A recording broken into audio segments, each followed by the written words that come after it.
Thursday morning, there were 9 of us from the exploration class that visited the Forgiveness Project, which is on display at the Gateway Mall through May 16th. The Forgiveness Project is a collection of stories from people around the world who have rebuilt their lives following extreme hurt or trauma. There were moving stories from families who had lost loved ones in the Israeli-Palestinian conflict to men who had lost their young children and who come together. There was a story about the World Trade Center attack on September 11th, the Oklahoma City bombing, apartheid movements in South Africa, and gang riots in LA. People who were hurt deeply through acts of violence became motivated by their broken hearts to forgive.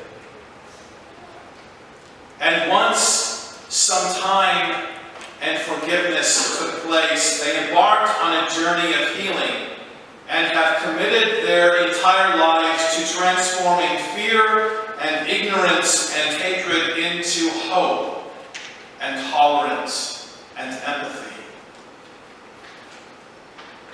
Our group, after looking at the exhibit, went over and found a nice gathering place right in front of Auntie Anne's Pretzels and Scooter Coffee. And so, while others went off to get Scooter's coffee, I went right to Auntie Anne's Pretzel. Sweet almond pretzels are the best.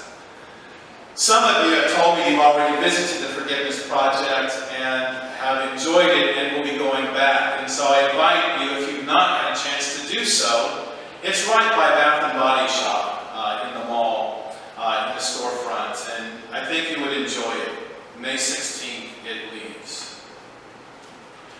The season of Easter is about transformation and change, or resurrection.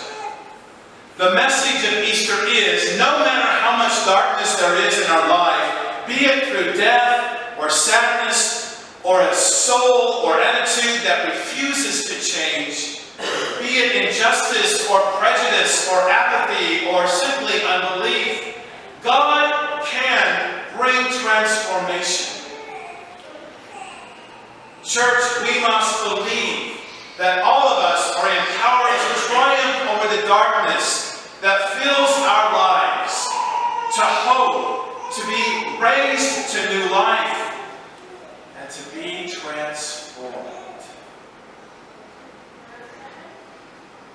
So the season and stories of Easter, from Easter and on through 7 weeks to Pentecost, call us to embark on that never-ending journey of grace, that adventure in which we are transformative not only to ourselves, but to the community and to the world around us.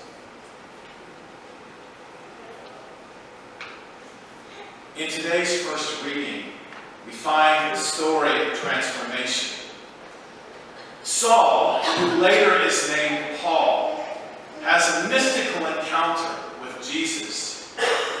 And it brings him face to face with the truth of his life as a persecutor of those in the Jesus movement. And this journey will be a journey that sets Paul on a path of recovery and wholeness. Saul is the type of transformation and a turning point that his world and ours needs to hear so desperately. Saul's transformation begins with an awareness of his own life and his place and what he is doing in the world. And he moves from being a persecutor of the Jesus movement to a follower of it. Quite a transformation. And Paul knows in this turning point that the movement by Jesus and his disciples is the same movement that began in his own religious background as a Jewish Pharisee. A movement that was proclaimed by the Jewish prophets Isaiah and Jeremiah, in which love triumphs over evil, which justice will prevail over injustice, and peace overcomes violence with love. Transformation. In the reading from the Gospel of John, it takes place after Jesus' death and resurrection. It is one of John's post-resurrection stories. The disciples have already left Jerusalem and they've made their way back to their homes in Galilee, about a 10-day journey north.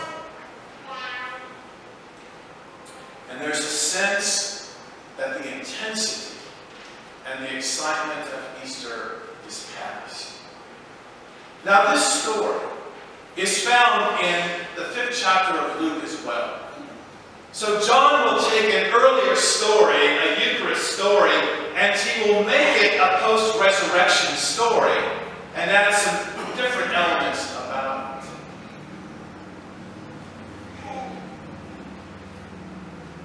So the disciples are back home in Galilee, around the Sea of Galilee, this beautiful lake that's dotted with fishing villages on it.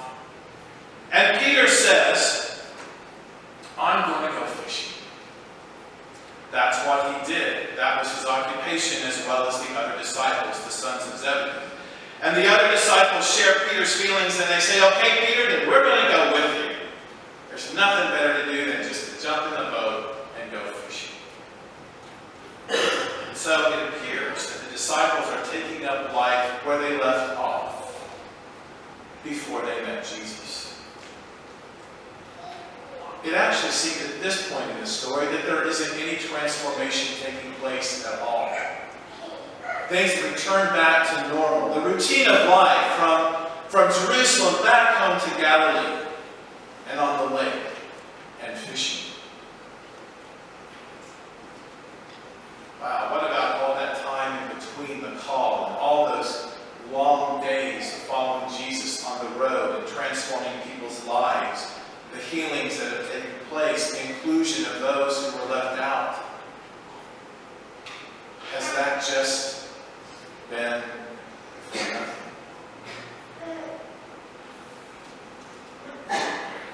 Simon Peter and the other disciples will soon discover that they can't return back to life as it was. Fishing on the Sea of Galilee isn't going to hold that much meaning for them anymore. And so at dawn, John tells us on the Sea of Galilee, the risen Jesus appears among the disciples. And they fail to recognize who Jesus is. It's a theme that runs through this gospel, John. John is the gospel that constantly proclaims the theme of moving from disbelief to belief.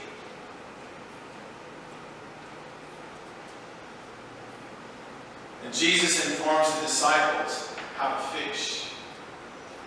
And when he tells them, they listen to him, and there's a huge catch. Peter becomes the second person in our lessons today that undergoes transformation. And John describes it this way. He opens his eyes. He opens his eyes. What happens to you when you open your eyes?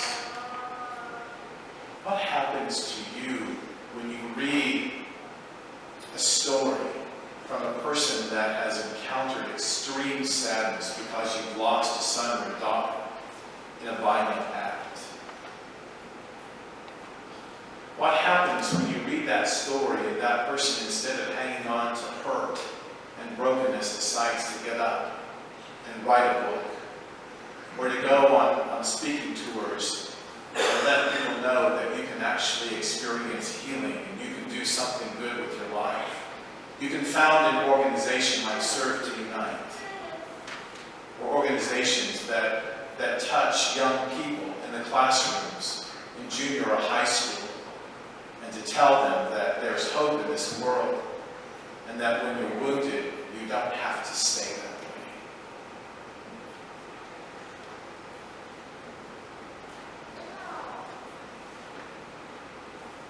Peter opens his eyes and recognizes Jesus. And then John will relate to us a story of Eucharist or communion. Jesus came and took the bread and gave it to them and did the same with the fish. John chapter 21, verse 13. For the early church, it was the fishes and loaves. It was bread and fish that symbolized eating with Jesus. And so that's why today you're going to be served tuna and crackers.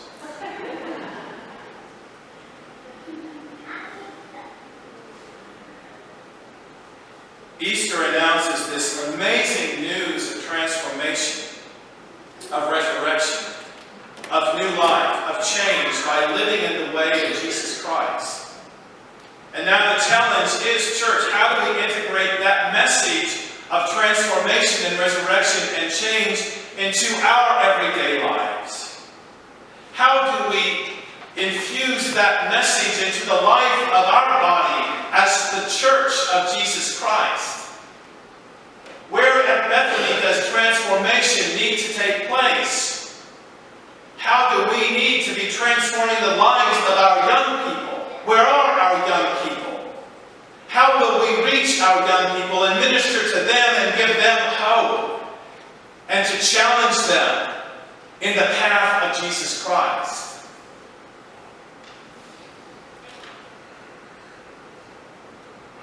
God is calling us to be disciples of Jesus Christ in a broken and sometimes dangerous world. And God calls you and I into those places where it's not always safe, where there's a lot of darkness and life isn't all together, that it's broken and in fragments. And God calls us to say, heal this brokenness. You are a change agent. Come, follow me. And like Peter, the disciples who went fishing on the Sea of Galilee, and like Saul, who follows the path to Damascus and is transformed, the presence of Jesus comes to us, calls us, and we listen. Our eyes are opened, and we come here and we eat with Jesus at the table, because there is our new life. And we aren't broken anymore. Church, come to the table and let's eat. God calls us to be there for each other. God calls us to be community for the world. God calls us to acts of transformation and change.